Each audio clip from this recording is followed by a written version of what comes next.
সম্মানিত সুধীবৃন্দ,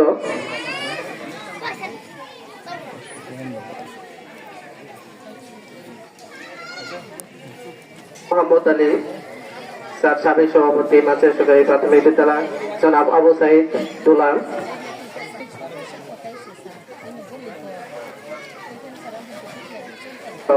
মাছের সরকারি প্রাথমিক বিদ্যালয়, সম্মাননা পুরস্কার প্রধান শিক্ষক সাজের জেলা সরকারি প্রাথমিক বিদ্যালয়।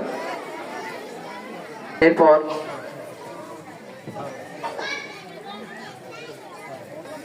অত্র প্রতিষ্ঠানে সাবেক সহকারী শিক্ষক ছিলেন। এরপরে আসবে এরপর সম্মাননা পুরস্কার তুলে দিচ্ছে আনিকা আক্তার, পুরস্কার তুলে দিচ্ছেন।